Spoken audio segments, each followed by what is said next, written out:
一個人去印度修行，本來應該係求清靜、求反省、求重新開始。但李永漢呢次印度行點解會愈修愈大鑊？因為觀眾而家見到嘅唔係一個人真心放下俗世，反而似係一個成年人喺父子決裂、兄弟反目、金錢爭議、婚姻危機傳聞全部爆開之後，突然走去遠方修行，然後將所有爛攤子留翻喺香港。各位觀眾，歡迎翻到娛樂熱話圈。今日呢集我哋會用一個更加直接、更加狠嘅角度去拆李永漢呢場家族風暴。我先講清楚，網上講到問黃夏蕙借錢去印度修行，又講到太太 Connie 疑似提出離婚10大理由，呢啲暫時都係網上熱話同評論方向，未可以當成已經證實嘅事實。但即使將呢啲傳聞放低，李永漢今次最大問題都已經好清楚。最大問題唔係佢去印度，最大問題唔係佢拜佛，最大問題甚至唔係佢被人鬧。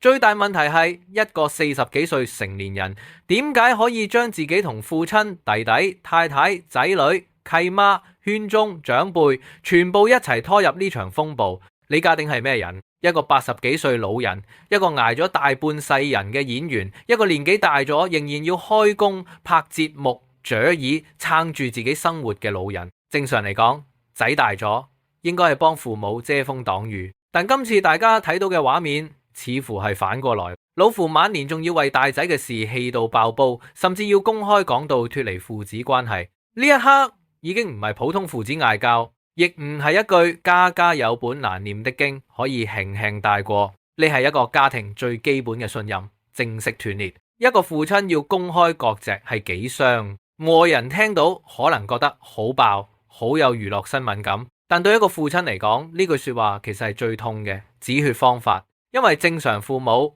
點會願意公開話自己個仔同自己冇關，去到要講出口，代表中間已經唔係一次兩次失望，而係長期累積到頂唔信。而李永漢最令人反感嘅地方，亦唔係單一件事，係佢俾外界一種好強烈嘅觀感，好似每一次出事都有人要出嚟幫佢收拾局面，父親要公開交代，弟弟要出面回應，契媽黃夏蕙要代佢講好說話，肥媽要幫鼎爺講公道說話，太太 Connie 被捲入婚姻危機傳聞，仔女亦被逼一齊成為外界討論嘅背景。咁問題嚟啦，一個成年人究竟幾時先肯真正站出嚟，清清楚楚面對自己嘅責任？你可以低潮，你可以迷失，你可以事業唔順，你可以同屋企人有誤會，你甚至可以去印度修行，但你唔可以一邊令80幾歲老父公開爆煲，一邊又好似將所有責任放喺我去修行呢4個字入面。修行唔係萬能膠布，唔係話你繞塔11111圈，屋企人嘅傷口就自動愈合，唔係話你飛到印度，香港嗰堆金錢糾紛、父子矛盾、兄弟反目、婚姻壓力就會自動消失。佛塔可以繞1萬圈，但係欠家人嘅交代始終要翻嚟面對。最諷刺係修行本身應該係修心，但如果一個人連最親嘅父親都處理到公開割席，連家庭責任都處理到一地雞毛，觀眾自然會問：你修嘅係佛定係形象？你追求嘅係內心清靜定係避開現實？你真係想懺悔定係想暫時離開香港輿論？呢啲問題好尖銳，但唔係冇原因，因為李永漢而家處於一個好尷尬嘅位置，信任已經跌到谷底。當一個人有信任，佢做乜都有人願意相信，但當一個人失去信任，佢做乜都會被解讀成另一個目的。你留香港，大家話你死撐；你去印度，大家話你避風頭；你沉默，大家話你心虛；你回應，大家話你狡辯；你拜佛，大家話你做戲；你講家庭，大家話你消費親情。呢個就係公眾信任崩盤之後最殘酷嘅地方。事實可能未全部清楚，但觀眾已經先用觀感判咗你。而今次最火上加油嘅就係黃夏蕙同肥媽兩個圈中長輩一柔一剛，態度完全相反。先講黃夏蕙，黃夏蕙係李永漢同李永豪嘅契媽，她出嚟講好說話，代契仔求情，話兩兄弟細個其實本質好，希望大家原諒李永漢。呢種說話聽落係有長輩情分，但問題係情分歸情分，責任歸責任。黃夏蕙可以念在契媽身份幫你講兩句好說話，但觀眾睇嘅唔係童年情分，而係今日責任。你細個乖唔代表大咗可以一直令人失望，你以前可愛唔代表今日可以冇交代。你係人哋契仔，唔代表所有問題都可以靠長輩一句原諒佢就收科。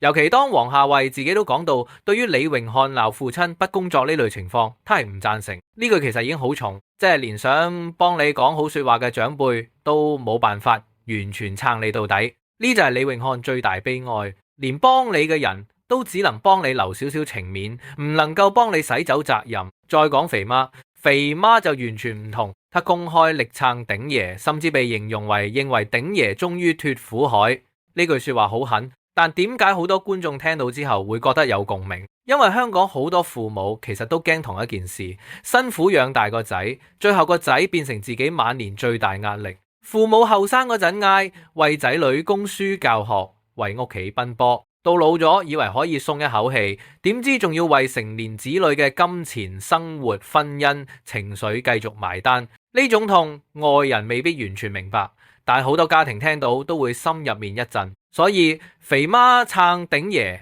唔只係撐一個朋友，他某程度上講中咗好多香港父母嘅恐懼，最怕養大個仔最後變成自己晚年最沉重嘅包袱。而李榮漢而家令人寒心，就係外界睇到嘅畫面太似呢種故事，一個老父要公開止血，一個契媽要出嚟求情，一個圈中好友要出嚟鬧醒全場，一個太太被拉入婚姻危機傳聞，一對父子關係由血緣變成公開割席，你話觀眾點會唔嬲？然後去到網上講得最激嗰條線，李榮漢係唔係問黃夏蕙借錢去印度？呢度一定要再講清楚，暫時未見主流證實，所以唔可以寫死。但點解呢條傳聞會有人信？點解一出現就咁多人討論？因為它符合外界對李榮漢而家嘅負面觀感。當一個人長期被金錢糾紛包圍，當父親同弟弟之間已經爆出錢銀矛盾，當外界已經覺得你似乎未能自力更生，呢個時候任何同借錢有關嘅傳聞都會即刻黐上身。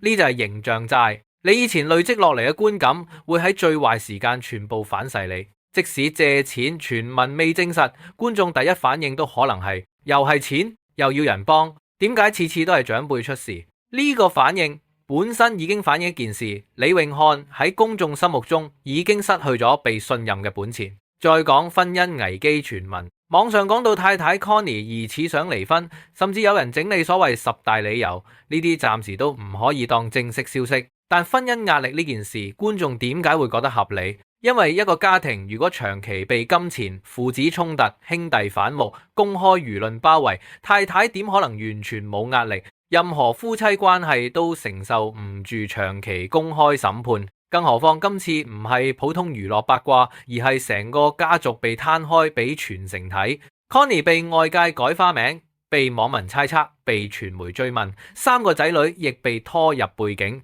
如果一個男人真係想保護屋企人，最應該做嘅係盡快止血，唔係令事件一波未平一波又起。所以婚姻危機傳聞真定假，暫時可以保留。但有一點好難否認，李榮漢呢場風波已經令身邊人全部受傷，父親受傷，弟弟受傷，太太受壓，仔女被拖落水，契媽尷尬，圈中朋友都要出聲。一個人可以話自己委屈，但當你身邊每一個人都被你嘅風暴波及，咁你就要問自己，係唔係真係所有人都錯，淨係自己冇問題？呢句先係最狠。每個人都可能有自己版本，但如果你身邊大部分關係都同時爆煲，咁就唔能夠永遠只話自己被誤會。李榮漢以前係童星，有家庭光環，有鼎爺同思明呢對父母，亦有觀眾記憶。但今日童星光環已經救唔到佢，父母名氣救唔到佢，契媽求情救唔到佢，去印度修行更加救唔到佢。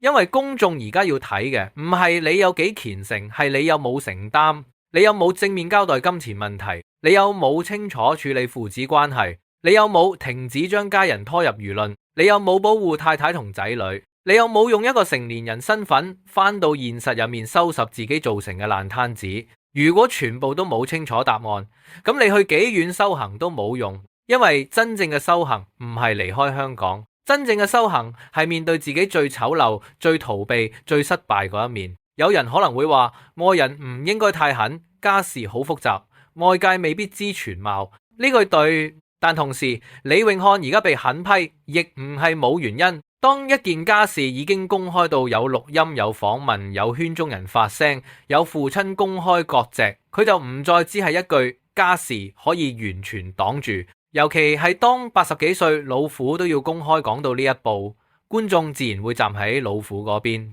呢唔係因為觀眾偏心老人家，係因為一般人最接受唔到嘅就係成年子女令年老父母晚年不得安寧。一個人最基本嘅孝順唔係日日講我愛你，而係唔好令父母老咗之後仲要為你驚、為你嬲、為你公開流血。一個人最基本嘅責任唔係去邊度修行，而係屋企有時你肯唔肯翻嚟面對。一個人最基本嘅成熟唔係話自己幾委屈，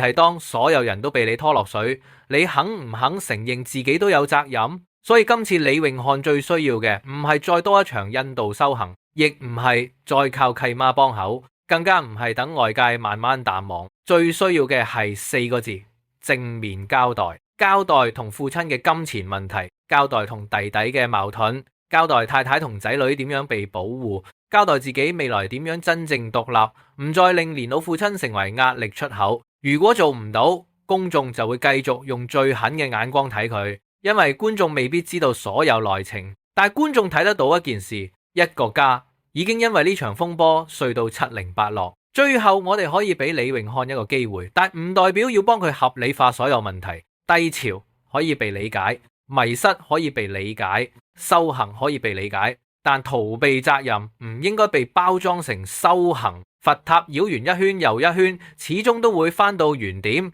人亦一樣，你逃到印度、逃到佛塔、逃到鏡頭之外都好，如果現實入面欠低父親、太太、仔女同自己人生嘅交代，始終有一日要翻嚟還。李永漢今次真正要修嘅唔係路程，係做人。